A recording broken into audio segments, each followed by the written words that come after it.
The biggest challenge for any organisers of an Olympic and Paralympic Games is how to get the best value out of the billions of dollars that is spent in putting the show on the road. Romain Lachens is the Director of Engagement for Paris 2024, a man with big ambitions. Our vision is that sport can change lives, and we want to organize this biggest event in the world to put more sport into people's life and French lives, okay? So from this vision, we developed some different programs to do that, you know? So the first one that we implemented is Terre de Jeux 2024. That's a label. I don't know if you heard about that. We have like more than 5,000 entities labeled Terre de Jeux 2024. And inside that, we have like 10 different programs to put more sport into people's life and to live the games, you know, because we have these games wide open. And so we want to have everyone in France and abroad to can like participate and live the games, even if you are not a Parisian people, you know. So that's why we have like 5,000 different cities in this label. Then we have created like a digital platform, a free one, called Club 2024. And we have more than 5 million of members. They can just have like information, you know, about Paris 2024, but they can like live the games and participate to the games. For example, for the first time, that's an innovation, you heard about it. It's the marathon for all. How do we call that? The mass event running. So it's a mass event running. So that's the first time of the history that people can participate to the games, you know. So that's amazing. And when we will have the 10th of August, 24,000 people running for the 42 kilometers and 24,000 people for 10 kilometers. Much easier race than the marathon one. So, you know, that's kind of innovative, and so we launched these different programs 5 years ago already. We already organized like more than 50,000 different events around Paris 2024 with Terre de Jeux 2024. So that's amazing. You know, for example, London in 2012, they started to engage people 18 months before the games. That was amazing. 18 months, we never seen that before. We started 5 years before, you know, because with IOC, we were like, okay, we have to do differently here. And so we want to put more sport into people's life and start very early. So we knew it was like difficult to do it, you know, because nobody was like very focused on the game, you know, 5 years ago. But now that works, actually. Yes, yeah, they can see it makes sense. What about, you know, once a Games is packed up and the whole show leaves, you want that energy and the vibrancy and these plans that you've put in place to continue to live and breathe. How much thought have you given to making that happen?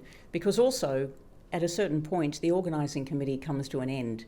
And so what, do you hand those over to other responsible people, to local councils, to sporting clubs? We already anticipated that.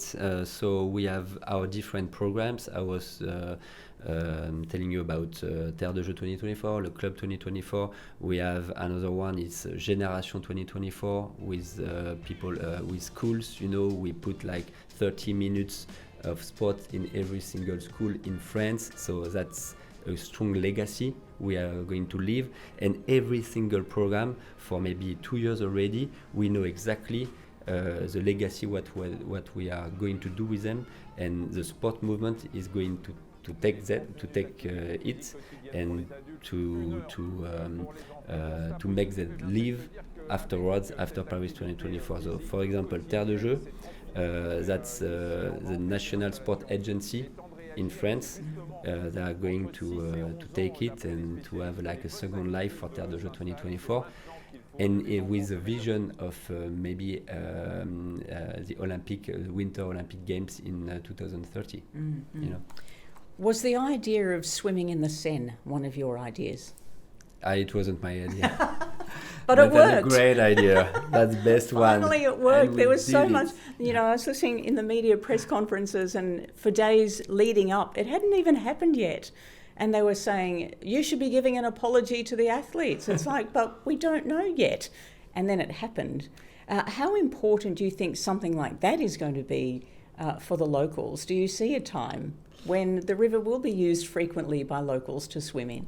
Yeah, I mean, it was part of our vision, like Games Wide Open, use like this amazing city of Paris, the amazing iconic museum or places to put, the sports and the venues inside. And for the triathlon, it was the Seine, obviously. For the opening ceremony, the Seine. And so that's the best scene in the world, that's the best backdrop in the world that we could imagine. So we did that for Concorde, the urban park in Concorde with different sports, Versailles, Château de Versailles with equestrian sport as well, beach volley in Champ de Mars in front of the Eiffel Tower. So that's a part of our vision, our strategy to put the sport inside the best city of the world. But the innovation has been incredible. And so what sort of impact do you hope Paris 2024 can have on future host cities and their own plans about building in innovation that will be lasting for the local community, for the broader community, and for the international community? I mean, we have many innovations, but if we had maybe have to have one thing in our mind after this game is to change the place of sport in our country and in every single country, maybe next in Los Angeles if they need it, or in Brisbane. But we put this amazing program in every single school in France with 30 minutes of sports. When you kids have in elementary school between 6 years old and 12 years old around, and so they have to have 30 minutes of sports, and that wasn't the case before. So that's our best legacy, I guess, this program Bouger Plus, Move More, and that's our best legacy for sport and for healthy of people. And when this job is over for you, are you expecting to take a long holiday? What will you do next that can top an experience like this? Because I imagine, despite all the challenges, it's very fulfilling. No, I'm in the game right now. I'm in my match, so I'm very focused on what I have to do right now. So it's too difficult to think about maybe 2 weeks ago or 1 month later, or even yesterday. Then we have the Paralympic Games, and we have many things to do for the Paralympic Games, and then maybe we have a short vacation. Romain Lachens. Thank you very much. Thanks so much. Thanks. Thank you.